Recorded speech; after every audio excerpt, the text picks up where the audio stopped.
Hi, ಎಲ್ಲರಿಗೂ ನಮಸ್ಕಾರ.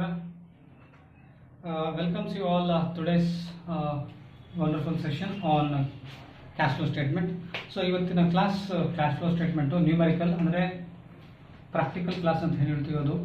So ಈ ಒಂದು ಕಾನ್ಸೆಪ್ಟ್ ಅಂದರೆ ಈ ನ್ಯೂಮರಿಕಲ್ ಅಥವಾ ಪ್ರಾಕ್ಟಿಕಲ್ ಕ್ಲಾಸ್ ಅರ್ಥ ಆಗಬೇಕಾದ್ರೆ you must watch previous 5 videos on cash flow statement. I made 5 wonderful videos on cash flow statement. The 5 videos are basic concept or just like a basement. Without basement you can't construct a building effectively. Same thing here also, without knowing the basic concept of cash flow statement you are unable to understand numerical or practical class. ಅಂದರೆ basic ಬುನಾದಿ ಚೆನ್ನಾಗಿ ಇತ್ತು ಅಂದರೆ ಕಟ್ಟಡ ಕೂಡ ಹೇಗೆ ನಿರ್ಮಾಣ ಚೆನ್ನಾಗಿರ್ತದೆ ಅದೇ ಥರ ಇಂದಿನ 5 ವಿಡಿಯೋಸು ಕ್ಯಾಶ್ ಫ್ಲೋ ಸ್ಟೇಟ್ಮೆಂಟ್ ಬಗ್ಗೆ ಬೇಸಿಕ್ ಕಾನ್ಸೆಪ್ಟ್ ಅಂದರೆ ಮೂಲಭೂತವಾಗಿ ಬೇಕಾಗಿರ್ತಕ್ಕಂಥ ಪರಿಕಲ್ಪನೆಗಳನ್ನು ಮತ್ತು ಥಿಯರಿ ಕಾನ್ಸೆಪ್ಟನ್ನು ಹೇಳಿದ್ದೀನಿ. ಸೊ ಅದನ್ನು ಇಂದಿನ 5 ವಿಡಿಯೋಸನ್ನು ನೋಡ್ತಾ ಮತ್ತು ಫಾರ್ಮೆಟನ್ನು ಗ್ಲಾನ್ಸ್ ಮಾಡಿದ್ರೆ ಮಾತ್ರ ಇವತ್ತಿನ ಪ್ರಾಕ್ಟಿಕಲ್ ಕ್ಲಾಸಸ್ಸು ಅರ್ಥ ಆಗಲಿಕ್ಕೆ ಸಾಧ್ಯ.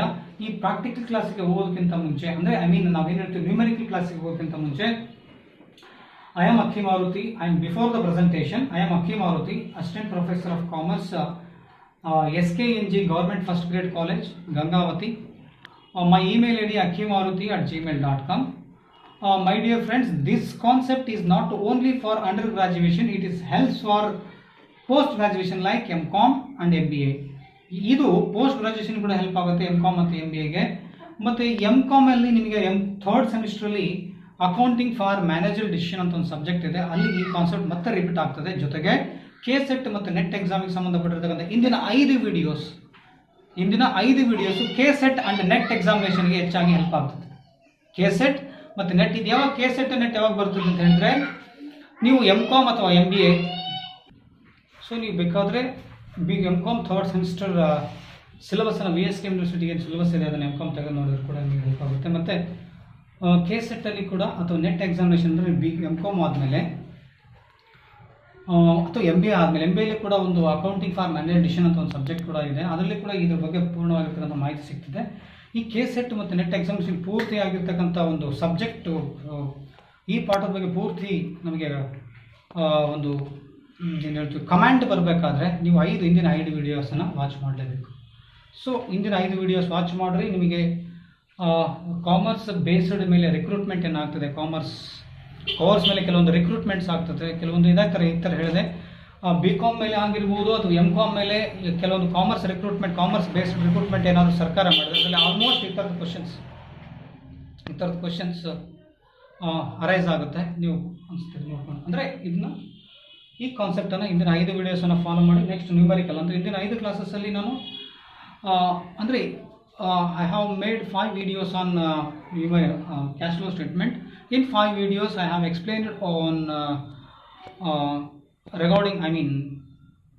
explained on theory concept and format regarding cash flow statement. Okay, without delay, look at the question. This is 5 marks question which is appeared in 5 marks.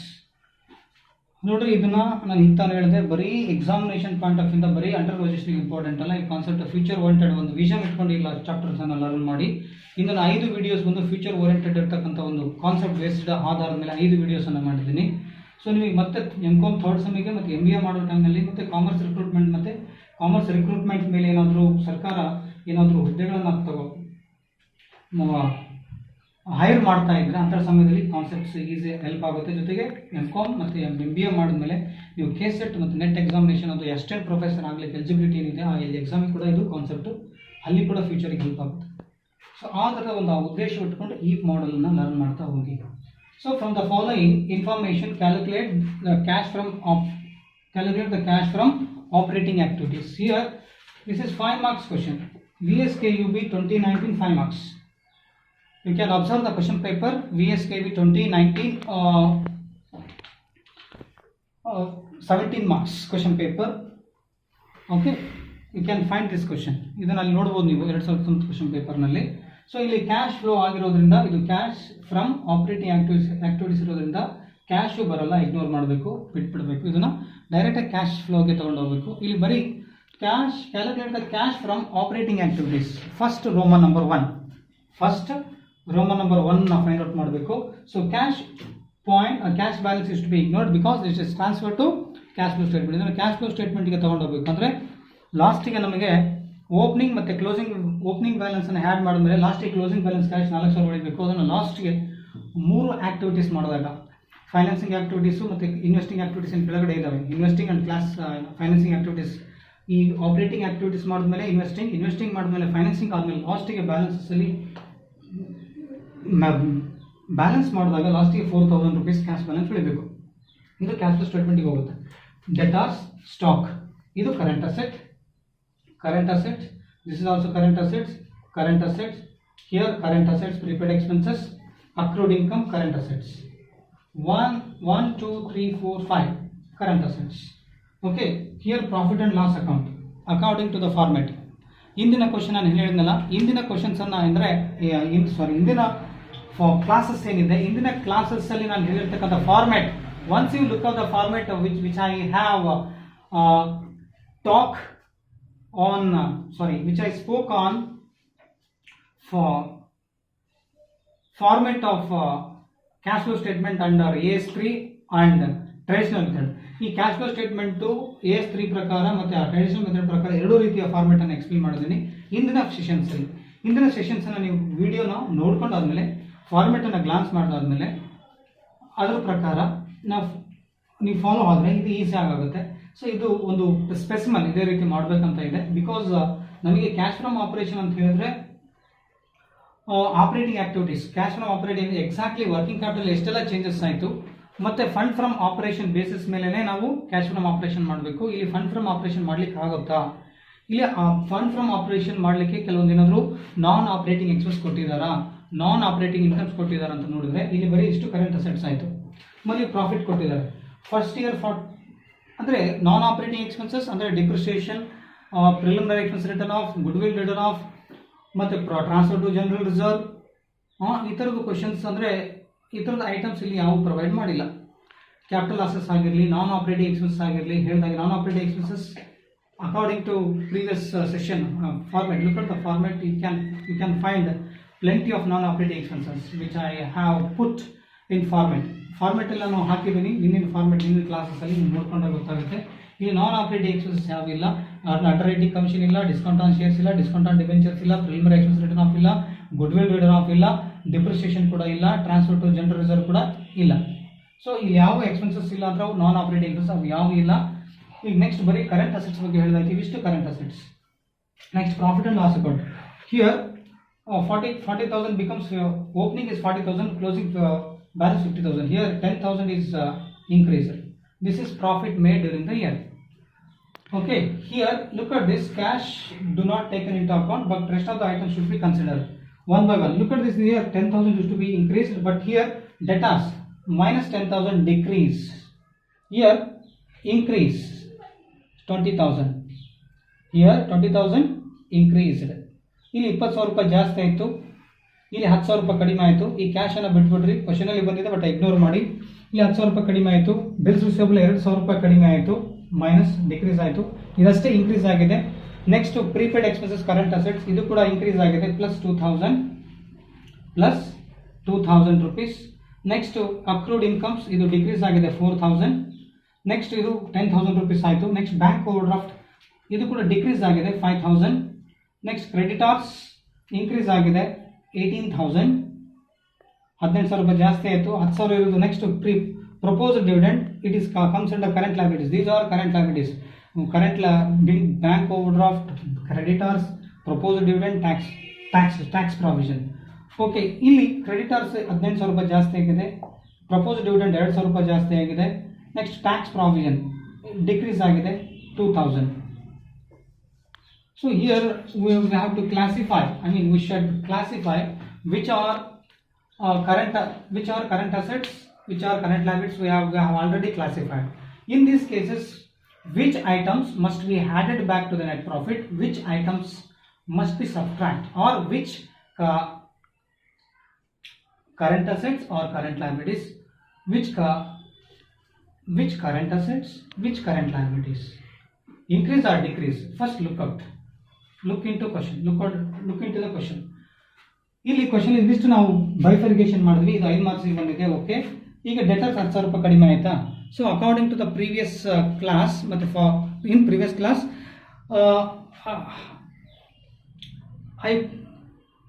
I spoke and I presented a beautiful format in the last session.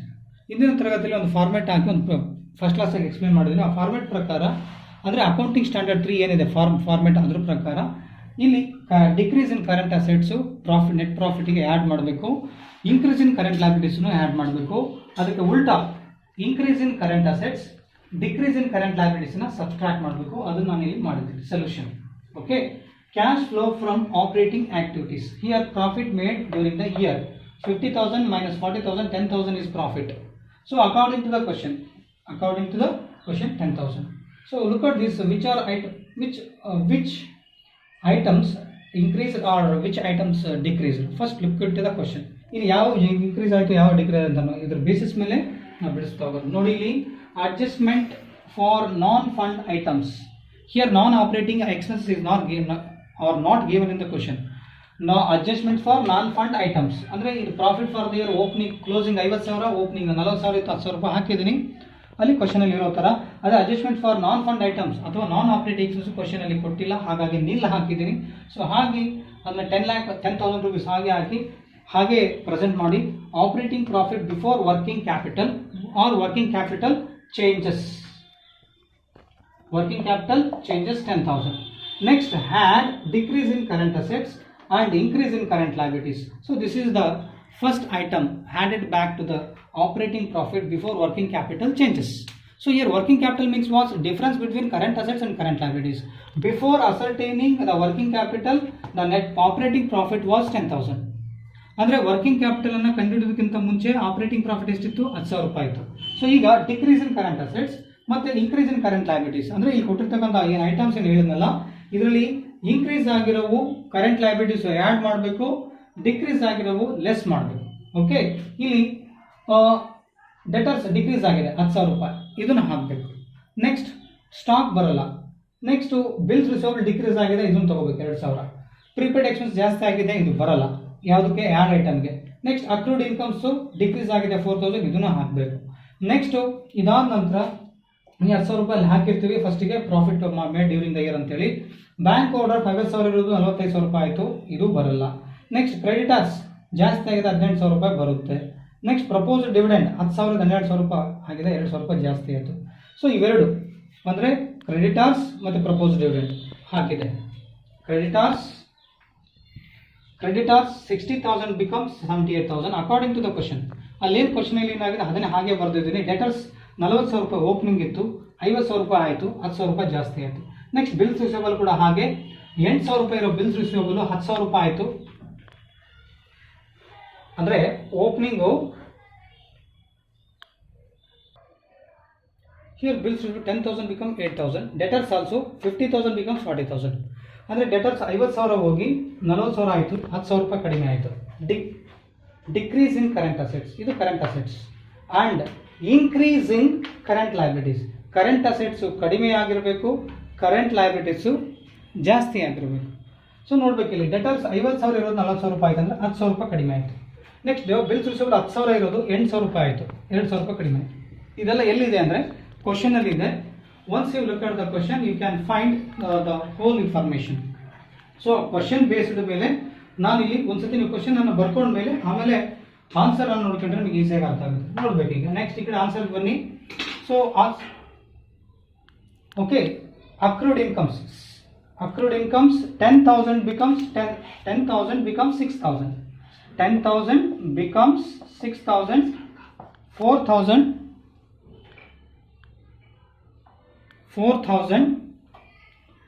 10,000 ಇರೋದು 6,000 ರೂಪಾಯಿ ಆಯ್ತಲ್ಲ, 4,000 ರೂಪಾಯಿ ಕಡಿಮೆ ಆಯಿತು. Creditors ಕೂಡ ಹಾಗೆ increase in current liabilities, ಇದು current liabilities ಒಳಗಡೆ ಬರ್ತದೆ. 60,000 ರೂಪಾಯಿ ಇರೋ ಕ್ರೆಡಿಟರ್ಸ್ 78,000 ರೂಪಾಯಿ ಆದರೆ ಅದು 18,000 ರೂಪಾಯಿ ಜಾಸ್ತಿ ಆಯಿತು. ಪ್ರಪೋಸ್ಡ್ ಡಿವಿಡೆಂಡ್ 10,000 ಇರೋದು 12,000 ಆಯಿತು, 2,000 ರೂಪಾಯಿ ಜಾಸ್ತಿ ಆಯಿತು. ಸೊ ಈ 10,000 ರೂಪಾಯಿಗೆ ಇವಿಷ್ಟು ಐಟಮ್ಸನ್ನು ಆ್ಯಡ್ ಮಾಡಬೇಕು. 10,000 plus 10,000 plus 2,000 plus 4,000 plus 18,000 plus 2,000 total 46,000. Next here less increase in current assets. ಉಲ್ಟಾ ಇಲ್ಲಿ ಡಿಕ್ರೀಸ್ ಇನ್ ಕರೆಂಟ್ ಅಸೆಟ್ಸ್ ಬದಲಾಗಿ ಇಲ್ಲಿ increase in current assets and decrease in current liabilities. So current assets ಜಾಸ್ತಿ ಆಗಬೇಕು, ಕರೆಂಟ್ ಲಯಬಿಲಿಟೀಸು ಕಡಿಮೆ ಆಗಬೇಕು. Current assets increase, current liabilities decrease. So according to the question, stock first in the opening balance 70,000 becomes 90,000, 20,000 is increased. Opening 70,000 ಆಯಿತು stock, closing 90,000 ಆಯಿತು ಅಂದರೆ 20,000 ರೂಪಾಯಿ ಜಾಸ್ತಿ ಆಯಿತು. ಪ್ರೀಪೇಡ್ ಎಕ್ಸ್ಪೆನ್ಸಸ್ಸು 3,000 ಇರೋದು 5,000 ರೂಪಾಯಿ ಆಯಿತು, 2,000 ರೂಪಾಯಿ ಜಾಸ್ತಿ ಆಯಿತು. ನೆಕ್ಸ್ಟ್ ಬ್ಯಾಂಕ್ ಓವರ್ ಡ್ರಾಫ್ಟು 50,000 ಇದ್ದಿದ್ದು 45,000 ರೂಪಾಯಿ ಆಯಿತು, 5,000 ರೂಪಾಯಿ ಜಾಸ್ತಿ ಆಯಿತು. ನೆಕ್ಸ್ಟು ಟ್ಯಾಕ್ಸ್ ಪ್ರಾವಿಷನ್ 15,000 ರೂಪಾಯಿ ಇರೋದು 13,000 ರೂಪಾಯಿ ಆಯಿತು. These two items are current liabilities. ನೋಡ್ರಿ ಇವಿಷ್ಟು ಎರಡು ಕರೆಂಟ್ ಅಸೆಟ್ಸ್. ಸ್ಟಾಕ್ ಅನ್ನೋದು ಕರೆಂಟ್ ಅಸೆಟ್ಸ್, ಇನ್ಕ್ರೀಸ್ ಆಗಿದೆ, okay increase. Prepaid expense current assets increase ಆಗಿದೆ, increase. Next and decrease in current liabilities. Current liabilities 50,000 ರೂಪಾಯಿ ಇರೋ opening balance 50,000 opening balance of bank overdraft, the closing balance becomes 45,000. In these two items 50,000 minus 45,000, 5,000 is decreased. So this is decrease in current liabilities. Bank overdraft to 50,000 45,000 ರೂಪಾಯಿ ಆಯ್ತಲ್ಲ, 5,000 ರೂಪಾಯಿ ಕಡಿಮೆ ಆಯಿತು. Then one more item, tax provision is also current liabilities. Opening balance 50,000 plus closing balance becomes 13,000. The 2,000 is decreased. This is current liabilities. So 20,000, 46,000 out of 46,000 minus 20,000 minus 2,000 minus 5,000 minus 2,000. 46,000ದಲ್ಲಿ 20,000, 2,000, 5,000, 2,000 ಕಳೆದ್ರೆ ಲಾಸ್ಟಿಗೆ ನಿಮಗೆ amount ಉಳಿಯೋದು cash flow from operating activities. This is 5 marks question. 17,000 is the answer. This is cash flow from operating activities. Okay, look at the whole presentation. Have a look at the whole presentation. This is the left side is question.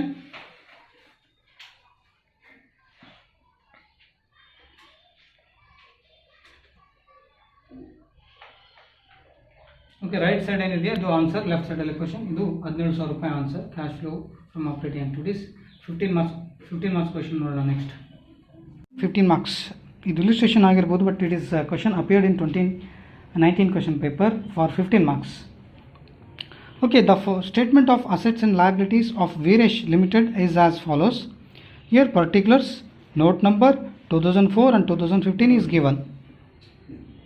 Okay, 2 years balance sheet is given. So look at this here. First Roman, equity and liabilities.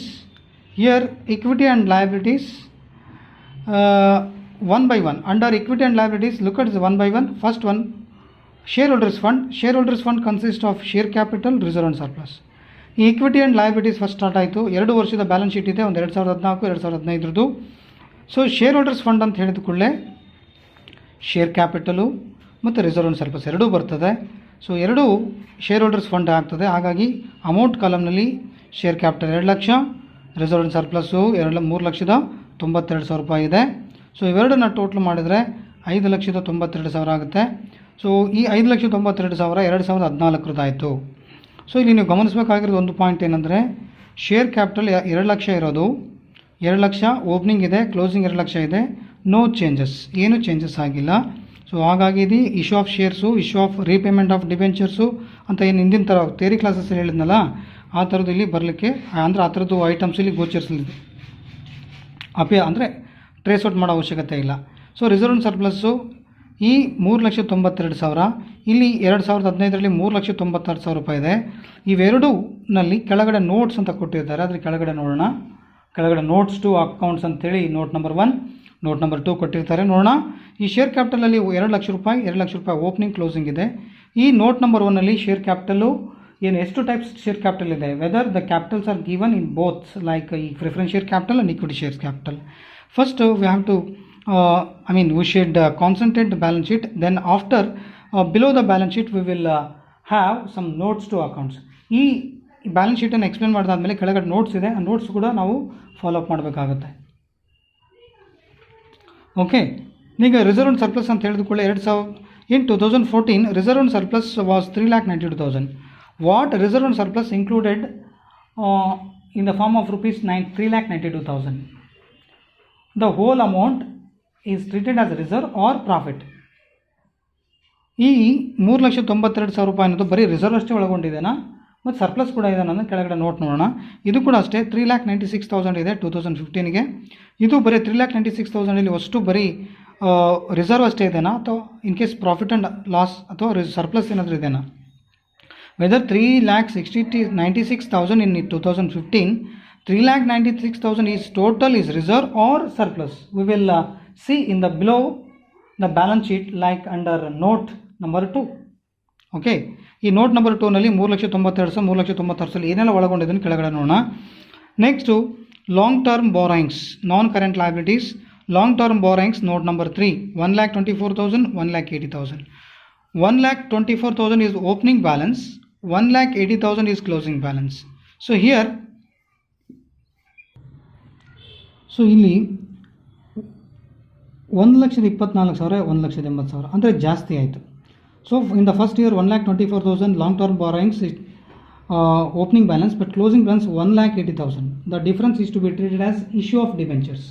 1,24,000 ರೂಪಾಯಿ long term ಬಾರೋಯಿಂಗ್ಸು, closing 1,80,000 ರೂಪಾಯಿ ಆಗಿದೆ ಅಂದರೆ ಇದು issue of long term borrowings. Cash flow ಸ್ಟೇಟ್ಮೆಂಟಲ್ಲಿ investing ಮತ್ತು financing ಮತ್ತು operating activities 3 activities ಏನಿದೆ AS3 ಪ್ರಕಾರ, ಅದ್ರ ಪ್ರಕಾರ ನಾವೇನು ಮಾಡಬೇಕು, ಇಲ್ಲಿ 1,24,000 1,80,000 ಅಂದ್ಕೊಳ್ಳಿ. ಈ ಲಾಂಗ್ ಟರ್ಮ್ ಬಾರೋಯಿಂಗ್ಸಲ್ಲಿ ಏನಿದೆ ಕೆಳಗಡೆ ನೋಟ್ಸಲ್ಲಿ ನೋಡೋಣ. We will see what the long term borrowings included in below the balance sheet under note number 3. Okay, here long term borrowings is over. It is 1,24,000 becomes 1,80,000. It seems that issue of long term borrowings, it is comes under financing activities. It is comes under third activity. ಇದು third activity ನಲ್ಲಿ ಬರ್ತದೆ. Financing activities direct ಆಗಿ cash flow statement ಅಂತ ಹೇಳ್ತೀವಿ. Traditional method ಆದರೆ cash flow statement. ಮತ್ತು AS3 ಆದರೆ financing activities third ಸ್ಟೇಜಲ್ಲಿ ಬರ್ತದೆ. ಓಕೆ, ಇದು ಯಾವುದೇ ರೀತಿಯಿಂದ cash from operation, fund from ಆಪರೇಷನ್ಲಿ ಬರೋದಿಲ್ಲ. ಓಕೆ, ಇನ್ನು ಯಾರು ಈ ಫಂಡ್ ಫ್ಲೋ ಸ್ಟೇಟ್ಮೆಂಟ್ ಇನ್ನೂ ಹಿಂದಿನ ತರಗತಿಯಲ್ಲಿ ಅರ್ಥ ಆಗಿಲ್ಲ, ಕೆಲವೊಂದು ಕಾಲೇಜ್ ನಿಮ್ಮ ಇದರಲ್ಲಿ ಅರ್ಥ ಆಗಿಲ್ಲ ಅಂತ ಹೇಳಿದ್ರೆ, ನೀವು ಕಲಿಬೇಕಾದ್ರೆ ನೀವು ಇದನ್ನು ಚೆನ್ನಾಗಿ ಕ್ಯಾಶ್ ಫ್ಲೋ ಸ್ಟೇಟ್ಮೆಂಟನ್ನು ಟ್ರೆಡಿಷನಲ್ ಮೆಥಡ್ ಪ್ರಕಾರ ಅಥವಾ ಅಕೌಂಟಿಂಗ್ AS3 ಅಕೌಂಟಿಂಗ್ ಸ್ಟ್ಯಾಂಡರ್ಡ್ 3 ಪ್ರಕಾರ ನೀವು ಲರ್ನ್ ಮಾಡಿದರೂ ಕೂಡ ನಿಮಗೆ ಈ ಟಚ್ಚು, ಈ ಒಂದು ಕಾನ್ಸೆಪ್ಟು ಮತ್ತು ಫಂಡ್ ಫ್ಲೋ ಸ್ಟೇಟ್ಮೆಂಟಿಗೆ ಕೂಡ ನಿಮಗೆ ಹೆಲ್ಪ್ ಆಗ್ತಕ್ಕಂಥ ಸಾಧ್ಯತೆ ಭಾಳ ಇರ್ತದೆ. ಸೊ ಹಾಗಾಗಿ ಈ ಕಾನ್ಸೆಪ್ಟನ್ನು ಬರೀ ಎಕ್ಸಾಮಿನೇಷನ್ ದೃಷ್ಟಿಯಿಂದಲ್ಲದೆ, ಅಂದರೆ ಇದನ್ನು ನಾವು ಫಂಡ್ ಫ್ಲೋ ಸ್ಟೇಟ್ಮೆಂಟ್ ಲರ್ನ್ ಮಾಡಿಲ್ಲ, ಇದು ಹೇಗೆ ಕ್ಯಾಶ್ ಫ್ಲೋ ಅಂತ ಭಯ ಪಡೋದು ಬೇಡ. ಇದನ್ನು ನೀವು ಚೆನ್ನಾಗಿ ಕಲಿತ್ರೆ ಫಂಡ್ ಫ್ಲೋ ಸ್ಟೇಟ್ಮೆಂಟ್ ಕೂಡ ಈಸಿಯಾಗಿ ನೀವು ಬಿಡಿಸ್ಬೋದು. Okay, next current liabilities note number 4. So 1,40,000 44,000 1,64,000. These items comes under cash from operation. ಈ ಐಟಮ್ಸು ಕ್ಯಾಶ್ ಫ್ರಮ್ ಆಪರೇಷನ್ ಬಂದಾಗ ಮಾಡ್ತೀವಿ. ಅದೇ ಫಂಡ್ ಫ್ಲೋ ಸ್ಟೇಟ್ಮೆಂಟ್ ಆದರೆ changes in working capital, schedule of changes in working capital ಇಲ್ಲಿ ಮಾಡ್ತೀವಿ. So ಇದ್ರ ಕೆಳಗಡೆ ಈ ಕರೆಂಟ್ ಲಯಬಿಲಿಟೀಸಲ್ಲಿ ಟ್ರೇಡ್ ಪೇಬಲ್ಸ್ ಅಂತ 1,44,000 1,64,000 ಕೊಟ್ಟಿದ್ದಾರೆ. Trade payables included like creditors, bills payable. Trade payables are consist of bills payable and creditors. So ಇದು 1,00,000 ಇದು ಅಂದರೆ ಟ್ರೇಡ್ ಪೇಬಲ್ಸ್ ಅಂದರೆ ಕ್ರೆಡಿಟರ್ಸ್, ಬಿಲ್ಸ್ ಪೇಬಲ್ ಎರಡನ್ನೂ ಒಳಗೊಂಡಿರ್ತದೆ. ಇದು ಕೆಳಗಡೆ ನೋಟ್ ನಂಬರ್ 4 ಕೊಟ್ಟಿರ್ತಾರೆ. ಸೊ ಇಲ್ಲಿ ಇದು ಕ್ಯಾಶ್ ಫ್ರಮ್ ಆಪರೇಷನ್ ಮಾಡೋದಕ್ಕಿಂತ ಕ್ಯಾಶ್ ಫ್ರಮ್ ಆಪರೇಷನ್ ಏನು ಮಾಡ್ತೀವಲ್ಲ ಅಲ್ಲಿ ಕ್ಯಾಶ್ ಫ್ರಮ್ ಆಪರೇಷನ್ ಮಾಡೋ ಸಮಯದಲ್ಲಿ ಈ ಐಟಮ್ಸ್ ತೊಗೋಬೇಕು. ಅದು ಯಾವಾಗ ಅಂತ ಹೇಳಿದ್ರೆ ಆಪ್ರೇಟಿಂಗ್ ಪ್ರಾಫಿಟನ್ನು ಕಂಡಿಡ್ದಾದ್ಮೇಲೆ ಈಗ ತಾನೇ 5 ಮಾರ್ಕ್ಸ್ ಕ್ವೆಶನ್ ನಾವು ಬಿಡಿಸಿದ್ವಲ್ಲ, operating profit before working capital changes ಅಂತೇಳಿ, ಅದು ಫೈಂಡ್ ಔಟ್ ಮಾಡಿದ್ಮೇಲೆ ಇದು ಅಲ್ಲಿ ಹೆಲ್ಪ್ ಆಗುತ್ತೆ. Next assets. Under assets classified into 2 non current assets. Under non current assets fixed assets is nil, but tangible assets, tangible assets like tangible assets or fixed assets. So fixed assets ಅಲ್ಲಿ ಎರಡು ಭಾಗ. ಒಂದು, fixed assets are classified into 2 types, namely fixed assets tangible assets, intangible assets. But here only tangible assets is given. So here tangible assets are note number 5, 6,84,000. So here 6 lakh is tangible assets. Here 6 lakh whether it is treated as building or furniture or plant and machinery. Or here 6,84,000 whether the whole amount 6,84,000 is only one asset like land and building, plant and machinery or any furniture. We will see below the balance sheet note number 5. whether 6 lakh included one type of asset or two types of asset or three types of asset. Okay, we will see in the note number 5 below the balance sheet. ಇದು 6 ಲಕ್ಷ ರೂಪಾಯಿ ಏನಿದೆ, ಈ 6 ಲಕ್ಷ ರೂಪಾಯಿ ಬರೀ ಬಿಲ್ಡಿಂಗಾ ಅಥವಾ ಫರ್ನಿಚರಾ, ಮಷಿನರಿನಾ, ಅಥವಾ ಈ 6,84,000 ರೂಪಾಯಿ ಕೂಡ opening and closing both are given. Only 6,84,000 is to be treated as building or furniture or fixtures or any tangible assets. We will see in the below the balance sheet. ಇದು 6,84,000.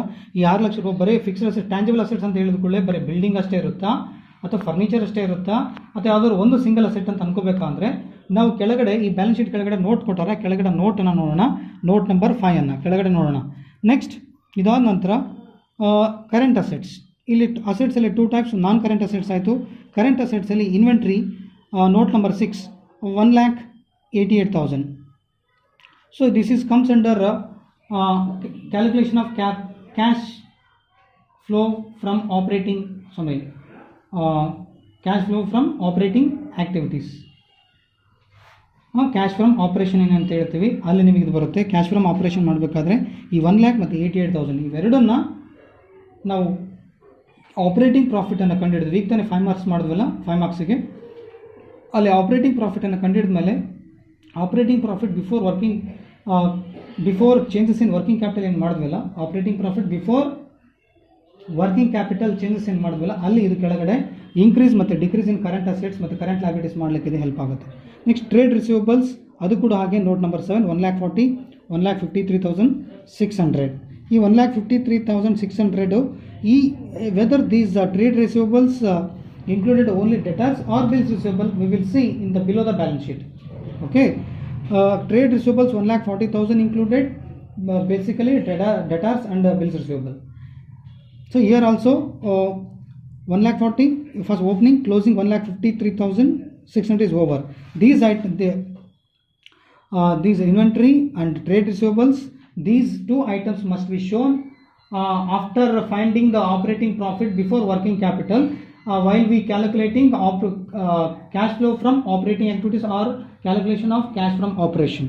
ಇವೆರಡು ಐಟಮ್ ಅನ್ನು ನಾವು increase in current assets, decrease in current liabilities, increase in current assets and decrease in current liabilities, ಅಥವಾ decrease in current assets, increase in current liability, decrease in current liabilities and increase in current assets ಮಾಡೋ ಟೈಮ್ನಲ್ಲಿ ಇವೆರಡು assets use ಆಗ್ತದೆ. So ಈ trade receivables ಅಲ್ಲಿ ಬರೀ debtors ಅಷ್ಟೇ ಇದೆನಾ, ಬಿಲ್ಸ್ ರಿಸೀವಬಲ್ ಅಷ್ಟೇ ಇದೆ ಅನ್ನೋದನ್ನ ಕೆಳಗಡೆ ನೋಟಲ್ಲಿ ನೋಡೋಣ. Okay, next cash and cash equivalent ಬಂದು ಓಪನಿಂಗು 20,000, ಕ್ಲೋಸಿಂಗು 14,400 ಇದೆ. ಸೊ ಇದು ಲಾಸ್ಟ್ಗೆ ಓಪನಿಂಗ್ ಬ್ಯಾಲೆನ್ಸನ್ನು ಹಾಕಿದ ಮೇಲೆ ಕ್ಯಾಶ್ ಫ್ಲೋ ಸ್ಟೇಟ್ಮೆಂಟ್ ಲಾಸ್ಟಿಗೆ ಫೈನಾನ್ಸ್ 3 ಆಕ್ಟಿವಿಟೀಸ್ ಮಾಡಿದ ಮೇಲೆ after finding operating activities, investing activities, financing activities, after finding these items, three activities as per accounting standard 3, the opening balance added, it may be subtract or added. The final balance would be after adding or subtracting the opening cash and cash equivalent, the balance should be closing balance. The balance should be come according to the question closing balance of cash and cash equivalent. ಅಂದರೆ 14,400 ರೂಪಾಯಿ last ಉಳಿಬೇಕು. ಈ opening 20,000 ರೂಪಾಯಿ ಹಾಕಿದ ಮೇಲೆ 3 ಆ್ಯಕ್ಟಿವಿಟೀಸನ್ನು find out ಮಾಡಿದ್ಮೇಲೆ closing 14,400 ಉಳಿಲೇಬೇಕು. ಇದು cash and cash equivalent. ಇದರಲ್ಲಿ ಕ್ಯಾಶ್ ಬ್ಯಾಲೆನ್ಸ್ ಇದೆನಾ ಅಥವಾ ಬ್ಯಾಂಕ್ ಬ್ಯಾಲೆನ್ಸ್ ಇದೆನಾ ಕೆಳಗಡೆ ಕ್ವಶನಲ್ಲಿ ನೋಡೋಣ. ಈಗ ನಾನು ಹಾಳೆ ತಿರುಗಿಸ್ತೀನಿ ನೋಡಿದ್ದು. So according to the balance sheet, here note number 1 is given. Share capital only equity shares is given. We presumed that here only ಇಲ್ಲಿ ಬಲಿ ಶೇರ್ ಕ್ಯಾಪಿಟಲ್ ಕೊಟ್ಟಿದ್ದಾನಂದ್ರೆ ಇಲ್ಲಿ ನಾವು ಬರೀ ಈಕ್ವಿಟಿ ಶೇರ್ಸ್ ಅಂತಾನೆ ಟ್ರೀಟ್ ಮಾಡ್ಕೋಬೇಕು. ಇಲ್ಲಿ ಟೈಪ್ಸ್ ಆಫ್ ಶೇರ್ ಕ್ಯಾಪಿಟಲ್ ಕೊಟ್ಟಿಲ್ಲ. 2 ಲಕ್ಷ ಇದೆ. ಈ ನೋಟ್ ನಂಬರ್ 1 ಆದಮೇಲೆ ನೆಕ್ಸ್ಟು ಅಂದರೆ ನಾವು ಈಕ್ವಿಟಿ ಶೇರ್ ಕ್ಯಾಪಿಟಲ್ ಅಂತ ಟ್ರೀಟ್ ಮಾಡ್ತೀವಿ. No changes. ಇಲ್ಲಿ ಚೇಂಜಸ್ ಏನಾಗಿದ್ರೆ 2 ಲಕ್ಷ ಇನ್ ಕೇಸ್ ಇಟ್ ಈಸ್ 2,50,000 ರೂಪಾಯಿ ಆಗಿದ್ರೆ 50,000 ರೂಪಾಯಿ ಜಾಸ್ತಿ ಆಗ್ತಿತ್ತು. ಅದು ಇಶ್ಯೂ ಆಫ್ ಶೇರ್ಸ್ ಅಂತೇಳಿ ಫೈನಾನ್ಸಿಂಗ್ ಆ್ಯಕ್ಟಿವಿಟೀಸ್ನಲ್ಲಿ ಹಾಕಬೇಕು. ರೋಮನ್ ನಂಬರ್ 3 ಆ್ಯಕ್ಟಿವಿಟೀಸ್ ಏನಿದೆ ಅಕೌಂಟಿಂಗ್ ಸ್ಟ್ಯಾಂಡರ್ಡ್ 3 ಅದ್ರ ಪ್ರಕಾರ 3ನೇ ಆ್ಯಕ್ಟಿವಿಟೀಸ್ ಕೆಳಗಡೆ ಇದನ್ನು ಹಾಕಬೇಕಾಗ್ತಿತ್ತು. ಇಲ್ಲಿ no changes in share capital. Next ಶೇರ್ಸಲ್ಲಿ ಡಿಫ್ರೆನ್ಸ್ ಏನಾದರೂ ಇದ್ದರೆ ಅದನ್ನು ಫೈನಾನ್ಸಿಂಗ್ ಆ್ಯಕ್ಟಿವಿಟೀಸಲ್ಲಿ ಹಾಕಬೇಕು. ಈ ಪಾಯಿಂಟ್ ನೆನ್ಪಿಟ್ಕೊಳ್ಳಿ. Next note number 2 reserve and surplus. Here 2 lakh and 2 lakh nothing is changed in reserve. If it is increased in reserve, it should be treated as a transfer to reserve. Reserve, in case opening reserve is 2 lakh, closing reserve is 2,10,000, the difference is 10,000 is increased. The 10,000, when it is increased 10,000, the 10,000 is to be treated as a transfer to reserves. ಒಂದು 2 ಲಕ್ಷ ಇರೋದು 2 ಲಕ್ಷ 10,000 ರೂಪಾಯಿ ಆದರೆ 10,000 ರೂಪಾಯಿ ಜಾಸ್ತಿ ಆಯಿತು, ಅದನ್ನು transfer to reserve ಅಂತೇಳಿ fund from operation ಮಾಡಬೇಕಾದ್ರೆ ಇದನ್ನು ನಾನ್ ಆಪರೇಟಿಂಗ್ ಎಕ್ಸ್ಪೆನ್ಸ್ ಟ್ರೀಟ್ ಮಾಡಬೇಕಾಗ್ತದೆ. ಇಲ್ಲಿ no changes, nothing changes in general reserve. If it is changes, if opening balance is less than the closing balance, the excess of balance is to be treated as transfer to general reserve. ಇಲ್ಲಿ 2 ಲಕ್ಷ ಇದ್ದಿದ್ದು 2 ಲಕ್ಷದ 10,000 ರೂಪಾಯಿ ಇದ್ದರೆ 10,000 ರೂಪಾಯಿ ಜಾಸ್ತಿ ಆಯ್ತಲ್ಲ, ಅದು transfer to reserve ಅಂತೇಳಿ ನೀವು ನಾನ್ ಆಪರೇಟಿಂಗ್ ಎಕ್ಸ್ಪೆನ್ಸ್ ಕಡೆ ಹಾಕಬೇಕು. Next P&L account. ಈಗ ತಾನೇ 5 ಮಾರ್ಕ್ಸ್ ಕ್ವಶನ್ ಸಾಲ್ವ್ ಮಾಡಿದ್ವಿ. ಕ್ಲೋಸಿಂಗ್ ಬ್ಯಾಲೆನ್ಸಲ್ಲಿ ಓಪನಿಂಗ್ ಬ್ಯಾಲೆನ್ಸನ್ನು ಫೈಂಡ್ ಔಟ್ ಮಾಡಿ 1,96,000 minus 1,92,000, 4,000 profit made during the year. Profit made during the year. This is the first item should be shown while we calculating 3 activities as per the accounting standard 3. First item in AS3, like first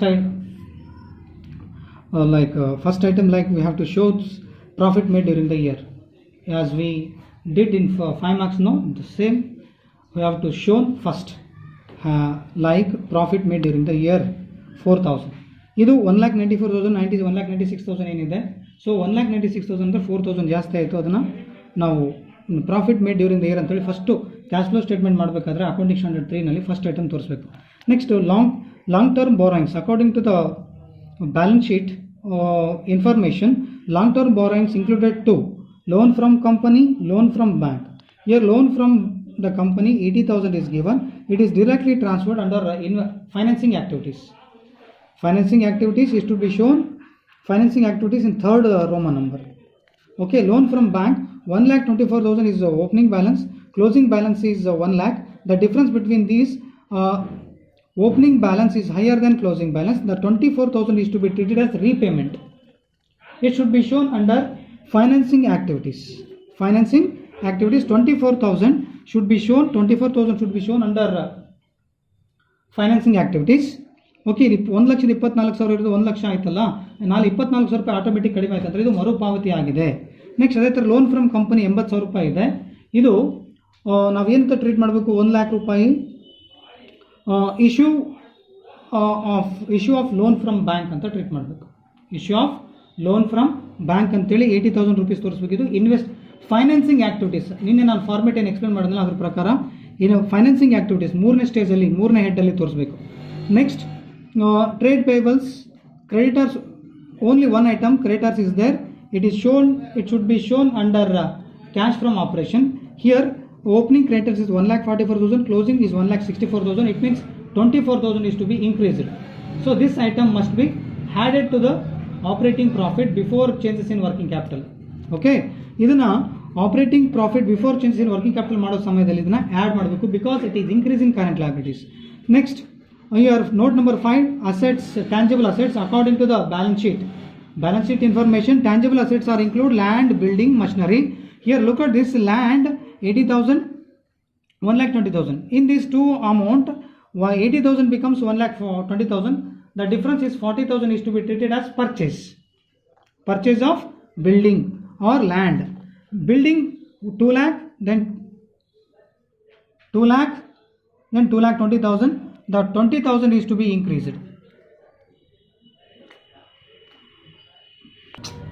So here 2,20,000. Here also 20,000 is increased.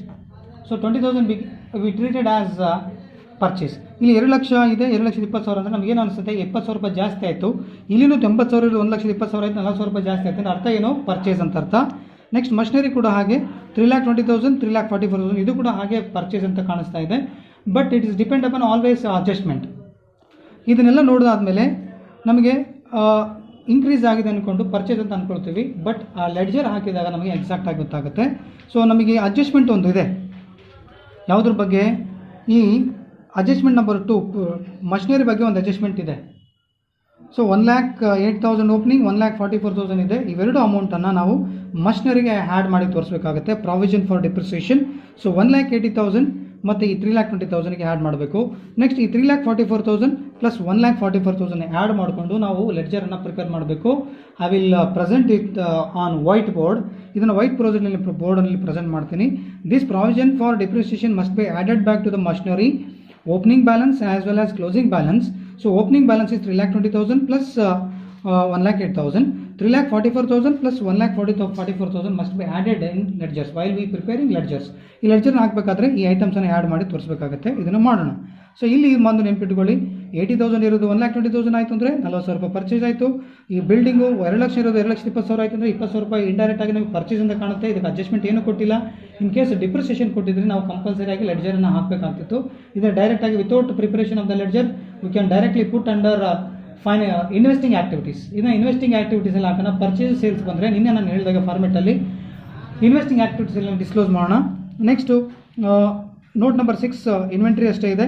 ಈ ಇನ್ವೆಂಟ್ರಿಯನ್ನು this inventory should be stock should be shown under increase or decrease in current assets and current liabilities. Increase or decrease in current assets while we calculating cash from operation. Okay, ಇದನ್ನು cash from operation ಮಾಡಬೇಕಾದ್ರೆ increase ಆಯ್ತಾ decrease ಆಯ್ತಾ ಅಂತೇಳಿ ನೋಡಬೇಕು. ಇದು decrease ಆಗಿದೆ, ಇದನ್ನು less add ಮಾಡಬೇಕು. ಎಲ್ಲಿ ನಾವು operating profit before changes in working capital ಮಾಡ್ತೀವಲ್ಲ ಅಲ್ಲಿ ಆ್ಯಡ್ ಮಾಡಬೇಕಾಗುತ್ತೆ. ಈಗ ತಾನೇ 5 ಮಾರ್ಕ್ಸ್ ಮಾಡಿದ್ವಲ್ಲ ಅದೇ ರೀತಿ. ಡೆಟರ್ಸ್ 1,40,000 ಇರೋದು 1,50,600 ಇನ್ಕ್ರೀಸ್ ಆಗಿದೆ. ಇದನ್ನು ಕೂಡ ಅಷ್ಟೇ operating profit before changes in working capital ಮಾಡ್ತೀವಲ್ಲ ಅಲ್ಲಿ had decrease in current assets and increase in current liabilities less increase in current assets and decrease in current liabilities ಮಾಡೋ ಸಮಯದಲ್ಲಿ ಮಾತ್ರ ಈ ಎಲ್ಲ ಐಟಮ್ಸ್ ಬರ್ತವೆ. ಕರೆಂಟ್ ಅಸೆಟ್ಸ್, ಸ್ಟಾಕ್ ಆಗಿರಲಿ, creditors ಆಗಿರಲಿ, ಮತ್ತು ಈ ಡೆಟರ್ಸ್ ಆಗಿರಲಿ, ಬಿಲ್ಸ್ ರಿಸೀವಬಲ್ ಆಗಿರಲಿ, ಅಕ್ರೂಡ್ ಇನ್ಕಮ್ಸ್ ಇರ್ಬೋದು, ಪ್ರೀಪೇಡ್ ಎಕ್ಸ್ಪೆನ್ಸ್ ಇರ್ಬೋದು, ಔಟ್ಸ್ಟ್ಯಾಂಡಿಂಗ್ ಎಕ್ಸ್ಪೆನ್ಸಸ್ ಇರ್ಬೋದು, ಔಟ್ಸ್ಟ್ಯಾಂಡಿಂಗ್ ಇನ್ಕಮ್ಸ್ ಇರ್ಬೋದು, ಅಥವಾ ಅಡ್ವಾನ್ಸ್ ಇನ್ಕಮ್ಸ್ ಇರ್ಬೋದು. ಓಕೆ, ನೆಕ್ಸ್ಟ್ ಇದು ಕ್ಯಾಶ್ ಆ್ಯಂಡ್ ಕ್ಯಾಶ್ ಈಕ್ವಲೆಂಟ್ ಅಂದರೆ 20,000 ರೂಪಾಯಿ ಮತ್ತು ಈ 14,400.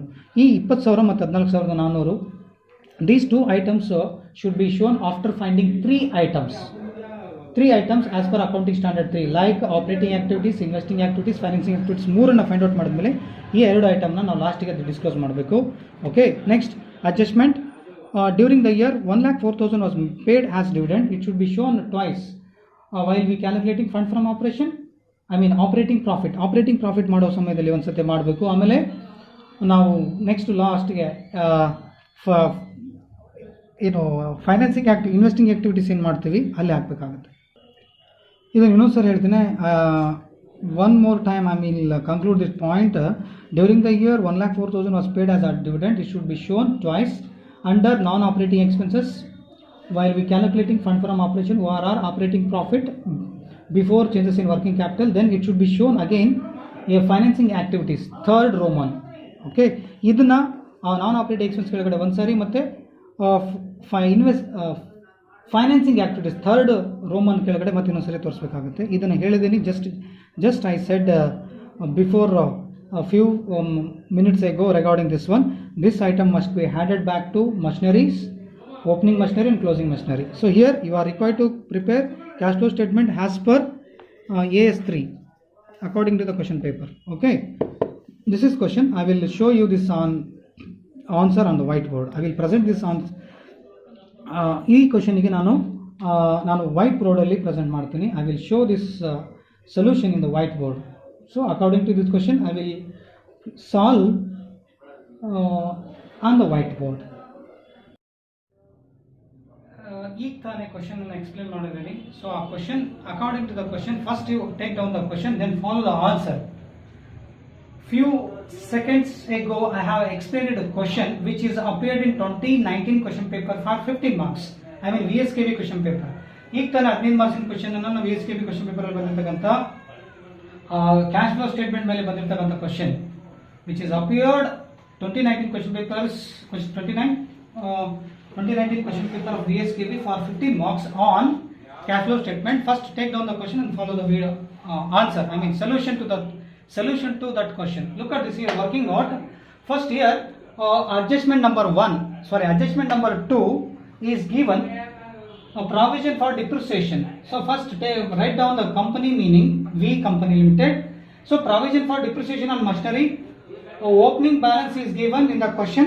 So look at this here, opening balance is given So 1,08,000. So closing balance 1,44,000 is given. So here opening balance 1,08,000, closing balance 1,44,000. So 1,44,000 and 1,08,000. So difference between two values is to be treated as by machinery account depreciation on machinery, because this adjustment is given on provision for depreciation on machinery. ಈ adjustment provision for depreciation machinery ಕೊಟ್ಟಿರೋದ್ರಿಂದ opening value ಇದು provision ಅಂತ ಬಂದರೆ it seems to be liability. So opening value always shows credit balance. ಅಂದರೆ provision for depreciation ಅನ್ನೋದು liability ಆಗಿರೋದ್ರಿಂದ liabilities ಯಾವಾಗಲೂ opening balance credit balance ಅಂದರೆ ಕ್ರೆಡಿಟ್ ವ್ಯಾಲ್ಯೂವನ್ನು ಕ್ರೆಡಿಟ್ ಸೈಡಲ್ಲಿ ಬರುತ್ತೆ opening value. At always liabilities have always credit balances. That's why by balance brought down. Closing balance is to balance carried out. So here depreciation is the balancing figure. I mean machinery account, depreciation on machinery account is the balancing figure 36,000. If the depreciation on machinery also given in adjustment,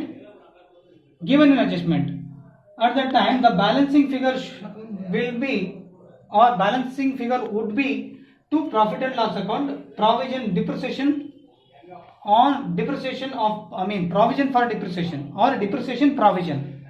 ಅಂದರೆ ಯಾವಾಗ question ಅಲ್ಲಿ depreciation provision for depreciation on machinery accumulated ಅಂತ ಕೊಟ್ಟಿದ್ರೆ ಅಥವಾ accumulated depreciation on machinery ಅಂತ ಕೊಟ್ಟಿದ್ರೆ ಅವಾಗ ಈ ಬ್ಯಾಲೆನ್ಸ್ ಕೂಡ ಹಾಕಿ ಅವಾಗ ಅಂದರೆ ಓಪನಿಂಗ್ ಬ್ಯಾಲೆನ್ಸ್ ಕ್ಲೋಸಿಂಗ್ ಬ್ಯಾಲೆನ್ಸ್ ಮತ್ತು ಕ್ವಶನ್ ಅಲ್ಲಿ ಕೊಟ್ಟಿರ್ತಕ್ಕಂಥ ಅಡ್ಜಸ್ಟ್ಮೆಂಟ್ ಕೊಟ್ಟಿರ್ತಕ್ಕಂಥ ಅಕ್ಯುಮುಲೇಟೆಡ್ ಡಿಪ್ರಿಸಿಯೇಷನ್ ಕೂಡ ಕೊಟ್ಟಿದ್ರೆ ಅವಾಗ ಈ ಓಪನಿಂಗ್ ಬ್ಯಾಲೆನ್ಸ್ ಮತ್ತು ಕ್ಲೋಸಿಂಗ್ ಬ್ಯಾಲೆನ್ಸ್ ಮತ್ತು ಅಕ್ಯುಮುಲೇಟೆಡ್ ಡಿಪ್ರಿಸಿಯೇಷನ್ ಹಾಕಿ ಡಿಫರೆನ್ಸ್ ಬರೋದನ್ನ ಟು P&L ಅಕೌಂಟ್ ಅಂತ ಕಂಡುಹಿಡಿಬೇಕಾಗ್ತಿತ್ತು.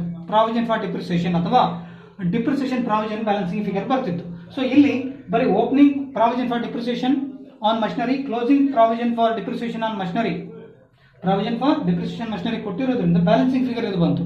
ಇನ್ ಕೇಸ್ ಕ್ವಶನ್ ಅಲ್ಲಿ opening balance, closing balance, then accumulated depreciation on machinery ಅಂತ ಕೊಟ್ಟಿದ್ರೆ ಇದನ್ನು ಇಲ್ಲಿ ಹಾಕಿ ಡಿಫರೆನ್ಸ್ ಬರೋದನ್ನ ಟು P&L ಅಕೌಂಟ್ ಅಂತ ಬರೋದು ಹಾಕಬೇಕಾಗ್ತಿತ್ತು. ಸೊ ಇಲ್ಲಿ ಇದು format just like a format ಅನ್ಕೊಂಡು ನೀವು ತಗೊಳ್ಳಿ. ನೆಕ್ಸ್ಟ್ ಇದಾದ್ಮೇಲೆ when the adjustments given in the question, the adjustment should be shown 2 times. ಯಾವ ಕ್ವಶನ್ ಅಲ್ಲಿ ಕೆಳಗಡೆ ಅಡ್ಜಸ್ಟ್ಮೆಂಟ್ ಅಲ್ಲಿ ಎರಡು ಕ್ವಶನ್ ಅಲ್ಲಿ ಅಂದ್ರೆ ಅಡ್ಜಸ್ಟ್ಮೆಂಟ್ ಅಲ್ಲಿ ಯಾವುದೇ ಐಟಮ್ ಅನ್ನು ಕೊಟ್ಟಿದ್ರೆ any adjustment should be shown twice in solution.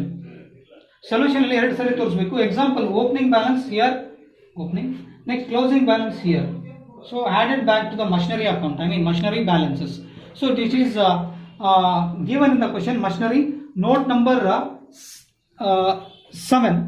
note number 5. Machinery is given, so 3,20,000, 3,44,000. This is 3,20,000 opening balance, 3,44,000 is closing balance.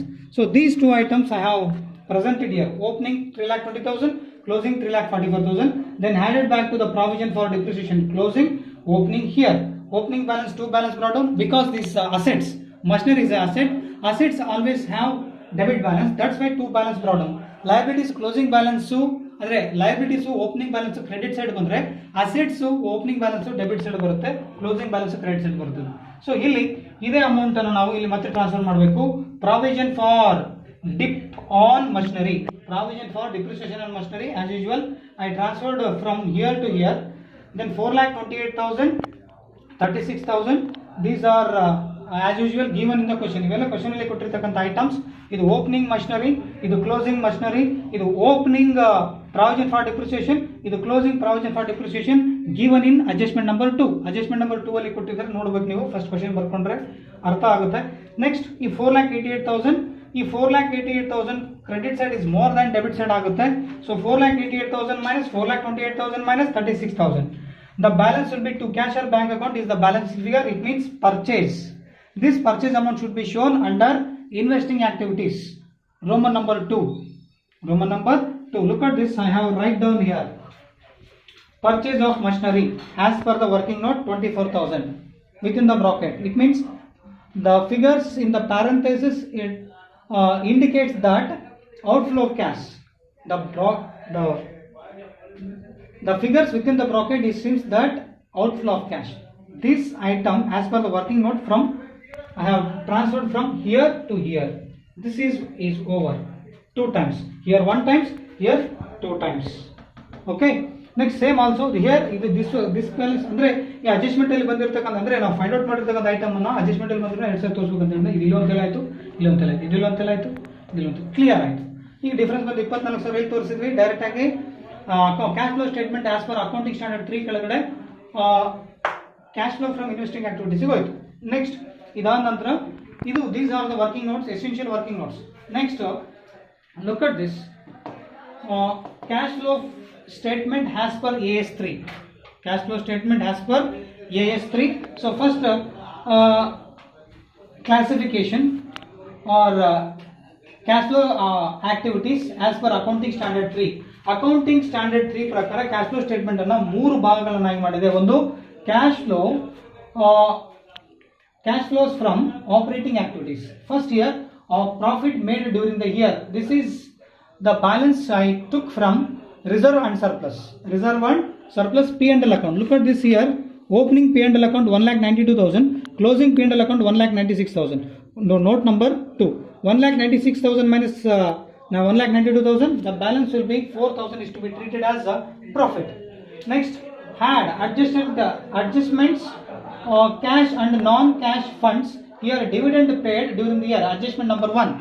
So look at this. This is the adjustment number 1.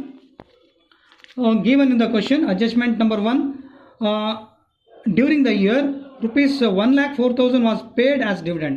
This item should be shown two times in the solution. ಈ adjustment ಏನು ಕೊಟ್ಟಿದ್ದಾರೆ first adjustment, ಈ ಅಡ್ಜಸ್ಟ್ಮೆಂಟನ್ನು ನಾವು ಎರಡು ಸರಿ ತೋರಿಸ್ಬೇಕು. ಈ P&L account profit made during the year ಅಂತ ಏನಿದೆ ಇದು ರಿಸರ್ವ್ ಅಂಡ್ ಸರ್ಪ್ಲಸ್ ಕೆಳಗಡೆ ಕೊಟ್ಟಿದ್ದಾರೆ. ಸೊ 1,96,000 ರೂಪಾಯಿನಲ್ಲಿ 1,92,000 ರೂಪಾಯಿ ಕಳೆದ್ರೆ 4,000 ರೂಪಾಯಿ ಹಾಕಿದ್ದೀನಿ.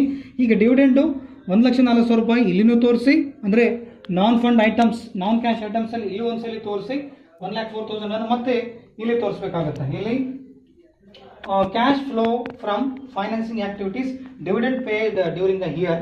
Adjustment number 1. This is adjustment number 1. I have shown 2 times. ಇದನ್ನು 2 ಸರಿ ನಾವು ತೋರಿಸಿದಂಗೆ ಆಯಿತು. So only one item dividend shown here 1,04,000. So make it total 1,04,000 plus 4,000 1,08,000. The operating profit before working capital changes. This amount is to be treated as 1,08,000 operating profit before working capital changes. ಅಂದರೆ 4,000 ರೂಪಾಯಿಗೆ 1,04,000 ರೂಪಾಯಿ add ಮಾಡಿದರೆ ಇದು adjustment ಅಲ್ಲಿ ಕೊಟ್ಟಿರೋದ್ರಿಂದ ಇಲ್ಲೊಂದು ಸರಿ ಮತ್ತೆ ಕೆಳಗಡೆ ಫೈನಾನ್ಸಿಂಗ್ ಆಕ್ಟಿವಿಟೀಸ್ ನಲ್ಲಿ ನಾನು ಡಿಸ್ಕ್ಲೋಸ್ ಮಾಡಿದ್ದೀನಿ 2 ಟೈಮ್ಸ್ ಆಯಿತು. ಇಲ್ಲಿಗೆ ಮುಗೀತು ಆ ಐಟಮ್. ಅದನ್ನು ಮತ್ತೆ ತೋರಿಸೋ ಅವಶ್ಯಕತೆ ಇಲ್ಲ. ಈ 2 ಐಟಮ್ನ ಮಾಡಿದ್ರೆ ಆಪರೇಟಿಂಗ್ ಹ್ಯಾಡ್ ಬ್ಯಾಕ್ ಮಾಡಿದಾಗ 2 ಐಟಮನ್ನು ಹ್ಯಾಡ್ ಬ್ಯಾಕ್ ಮಾಡಿದಾಗ ಬರ್ತಕ್ಕಂಥ ಅಮೌಂಟಿಗೆ ನಾವು operating profit before working capital changes. Next ಇದು ಫೈಂಡ್ ಔಟ್ ಮಾಡಿದ್ಮೇಲೆ had decrease in current assets and increase in current liabilities. So here decrease in stock is given, increase in creditors is also given in the question. So note number no, look at this. In inventories, stock 1,88,000. So 12,000 is decreased. Same here, creditors 1,44,000, 1,64,000. So 20,000 has to be increased. Then what about debtors? Debtors is increased. It should be comes under less item. Okay. ಇಲ್ಲಿ ನೋಡಬೇಕು. ಈಗ decrease in stock ಆಯಿತು. 1,00,000 ಇರೋ stock 88,000 ರೂಪಾಯಿ ಆಯಿತು, 12,000 ರೂಪಾಯಿ ಆಯಿತು. Creditors 1,44,000 ರೂಪಾಯಿ ಇರೋದು 1,64,000 ಆಯಿತು. So 24,000 is to be shown under hand item. Decrease in current assets. Stock is comes under current assets. Increase in current liability. Creditors is comes under current liabilities. It is increased by rupees 20,000. So 1,44,000 is the opening balance. 1,64,000 is closing balance. The difference will be 20,000 is to be treated as increase in creditors. I mean in the form of increase in current liabilities. These amounts should be shown first inner column, then put outer column. 12,000 plus 20,000, 32,000. So 1,08,000 plus 32,000, 1,40,000. Next step. Less increase in current assets and decrease in current liabilities. Here current liabilities increased found in question or in the question ಅಲ್ಲಿ current liabilities increase ಆಗಿರೋದಿಲ್ಲ, increase ಆಗಿರೋದು ಒಂದು item ಇಲ್ಲ, but increase in current assets only one deter. Here only one current liabilities are given. one item means creditor only given. Okay, ಇಲ್ಲಿ creditors ಅಷ್ಟೇ ಕೊಟ್ಟಿದ್ರೆ ಒಂದೇ ಒಂದು ಕರೆಂಟ್ ಲಯಬಿಲಿಟಿ, ಬಟ್ ಕರೆಂಟ್ ಅದೊಂದು ಬಿಟ್ಟರೆ ಬೇರೆ ಕರೆಂಟ್ ಲಯಬಿಲಿಟೀಸ್ ಇಲ್ಲ. ಮತ್ತೆ ಇಲ್ಲಿ ಇನ್ಕ್ರೀಸ್ ಇನ್ ಕರೆಂಟ್ ಅಸೆಟ್ಸ್ ಅಂದ್ರೆ ಕರೆಂಟ್ ಅಸೆಟ್ಸ್ ಒಂದು ಡೆಟರ್ಸ್ ಇದೆ 1,40,000 ಇರೋದು 1,53,600. Here only one current liabilities is given, but when you go back, look into the question, there is no current liabilities more than 1 lakh creditors. So here only one item as debtors, it comes under current assets, increase in debtors. So 13,600, only one item, that's why I transfer to outer column. Only one item ಇದೆ question ಅಲ್ಲಿ debtors ಬಿಟ್ರೆ current ಅಂದ್ರೆ creditors current liability ಬಿಟ್ರೆ ಬೇರೆ ಅದಕ್ಕಿಂತ ಹೆಚ್ಚು current liabilities ಇಲ್ಲ. But assets current assets stock ಇದೆ, ಡೆಟರ್ಸ್ ಇದೆ. ಸ್ಟಾಕ್ ಇಲ್ಲಿ ಕಡಿಮೆ ಆಯಿತು, ಡೆಟರ್ಸ್ ಇಲ್ಲಿ ಇನ್ಕ್ರೀಸ್ ಆಯಿತು, ಹಾಗಾಗಿ ಇದು ಲೆಸ್ ಐಟಮ್ ನಲ್ಲಿ ಬಂತು.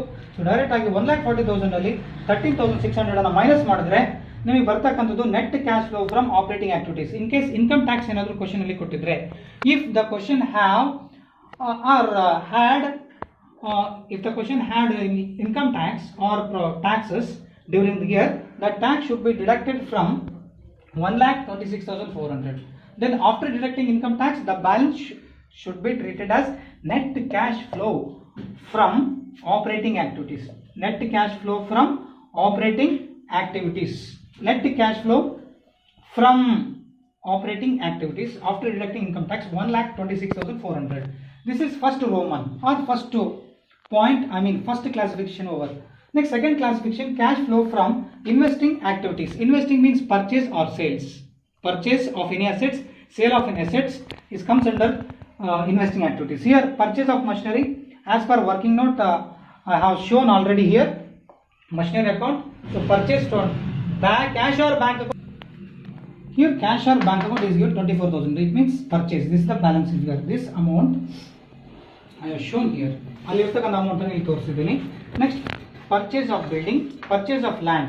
ಓಪನಿಂಗ್ ಬಿಲ್ಡಿಂಗ್ 2 lakh ಇದೆ, ಕ್ಲೋಸಿಂಗ್ ಬಿಲ್ಡಿಂಗ್ 2,20,000 ಇದೆ, ಓಪನಿಂಗ್ ಲ್ಯಾಂಡ್ 80,000 ಇದೆ, ಕ್ಲೋಸಿಂಗ್ ಲ್ಯಾಂಡ್ 1,20,000 ಇದೆ. ಇದು ಕ್ವಶನ್ ಅಲ್ಲಿ ನೋಟ್ ನಂಬರ್ 5 ಇಲ್ಲಿ ನೀವು ಗಮನಿಸಿದಾಗ land 80,000, 1,20,000. So building 2 lakh, 2,20,000. So difference is purchases. Okay, so here difference is purchases 20,000, 40,000. These are outflow of cash when we are purchasing any assets, or when we would purchase any assets or purchase any assets. It seems that outflow of cash. That's why within the bracket, ಈ bracket ನಲ್ಲಿ ಯಾಕೆ ಬರೀಬೇಕಂದ್ರೆ outflow of cash. ಈ ತರ bracket ನಲ್ಲಿ ಬರೆಯೋ amount ಎಲ್ಲ cash ಹೊರಗಡೆ ಹೋಗುತ್ತೆ ಅಂತ ಅರ್ಥ.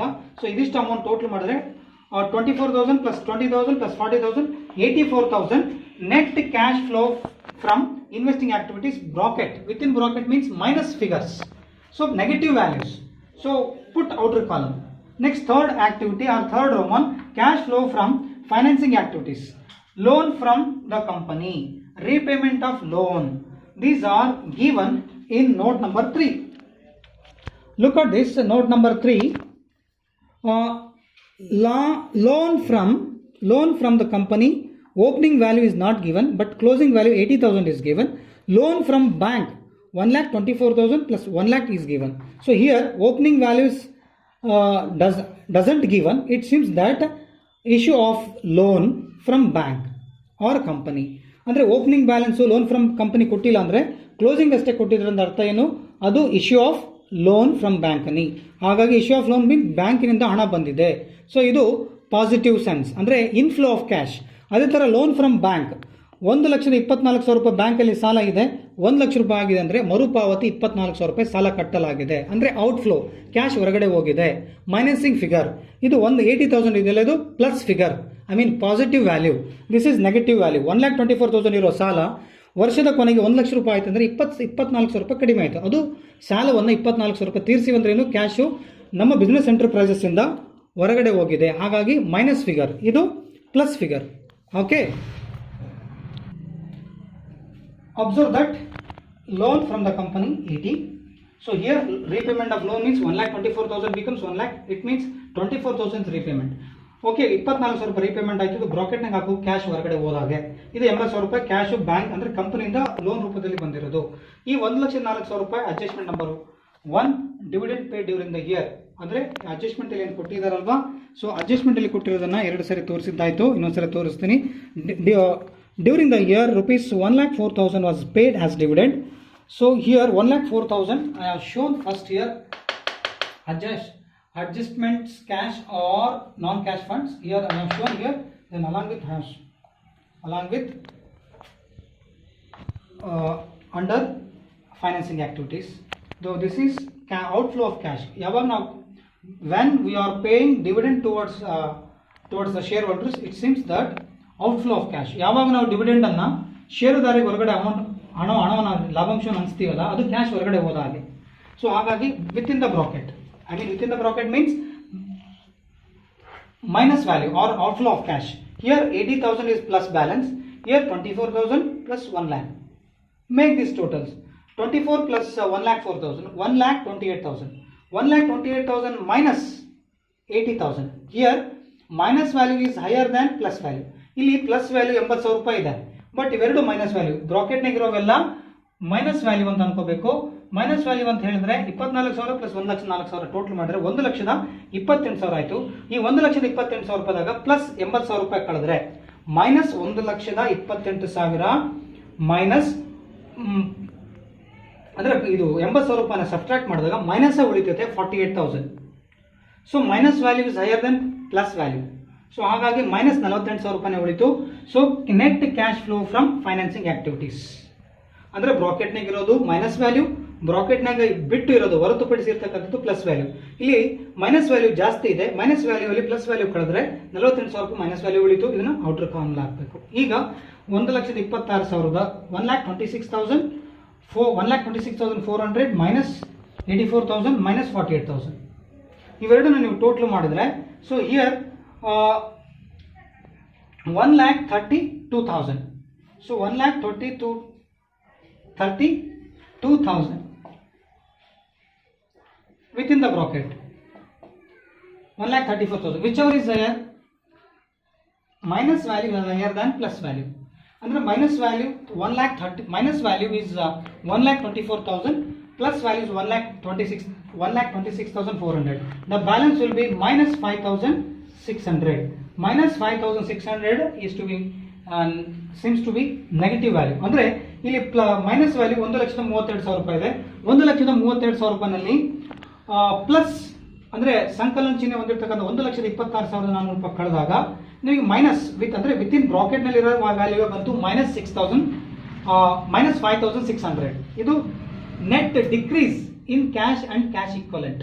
ಈ ಅಮೌಂಟನ್ನು ನಾವು net decrease in cash and cash equivalent ಅಂತ ಟ್ರೀಟ್ ಮಾಡಬೇಕು. ಯಾಕಂದರೆ ಈ ಬ್ರಾಕೆಟ್ನಾಗಿರೋ ಅಮೌಂಟೇ ಜಾಸ್ತಿ ಇದೆ, 1,32,000 ಅಂದರೆ ಮೈನಸ್ ವ್ಯಾಲ್ಯೂ. ಇದು ಮೈನಸ್ ವ್ಯಾಲ್ಯೂ 1,32,000ನಾಗ ಪ್ಲಸ್ 1,26,400 ಕಳೆದ್ರೆ ಮೈನಸ್ ವ್ಯಾಲ್ಯೂ 5,600 ಉಳಿತೈತೆ. ಇದು net decrease in cash and cash equivalent. ಇಲ್ಲಿ ನೋಡ್ಬೇಕು, ಗಮನಿಸಬೇಕು. ಇಲ್ಲಿ net decrease in cash and cash equivalent minus 5,600. After finding this value, next step is opening cash and closing cash. ನಾವು next ಇದನ್ನು find out ಮಾಡಿದ್ರೆ ಏನು ಮಾಡಬೇಕು, ಓಪನಿಂಗ್ ಕ್ಯಾಶ್ ಎಷ್ಟು ಕೊಟ್ಟಿದ್ದಾರೆ, ಕ್ವಶನ್ ಅಲ್ಲಿ ಕ್ಲೋಸಿಂಗ್ ಕ್ಯಾಶ್ ಎಷ್ಟು ಕೊಟ್ಟಿದ್ದಾರೆ ಅಂತ ನೋಡಬೇಕು. ಇಲ್ಲಿ ನೀವು ಅಬ್ಸರ್ವ್ ಮಾಡಿದ್ರೆ ನೋಟ್ ನಂಬರ್ 8 ಓಪನಿಂಗ್ ಕ್ಯಾಶ್ 20,000 ಆಗಿದೆ. ನಮಗೆ ಕ್ಲೋಸಿಂಗ್ ಕ್ಯಾಶ್ ಇಷ್ಟೇ ಅಮೌಂಟ್ ಬರಬೇಕು. The final cash balance should be come 14,400. Otherwise our presentation is wrong. Okay, ಈ 14,000 ನಾನು ಲಾಸ್ಟಿಗೆ ಉಳಿದೇ ಇದ್ದರೆ the final balance should be available or remain. The final balance of cash and cash equivalent should remain 14,400 after putting or 20,000 to the 5,600. Here look at this 5,600, but here had opening cash and cash equivalent 20,000 is there. In this amount 20,000 is plus balance, 5,600 is minus balance. Out of 20,000 subtract 5,600, the balance will be closing cash and cash equivalent according to the question. Here the final balance is remain constant, cash and cash equivalent. This is 15 marks. Okay, up to this is the total 15 marks question. I hope all of you understood. If you like this presentation, share to your friends. Thank you for your kind attention. Goodbye and good luck. Look up this presentation. ಇದು ಎಡಭಾಗ, ಇದು working notes. ಇದು as per cash flow statement as per 3 accounting standard 3 right ಸೈಡಲ್ಲಿ presentation. ಇದು as per AS 3 ಪ್ರಕಾರ. ಇದು last stage ಕೆಳಗಡೆ net decrease in cash and cash equivalent, ಅಲ್ಲಿ ಪ್ಲೇಸ್ ಇಲ್ಲ. There is no space to write down those items, 3 items. ಅಲ್ಲಿ item ಜಾಗದಲ್ಲಿಗೋಸ್ಕರ ಇಲ್ಲಿ ಬರೆದಿರೋದು.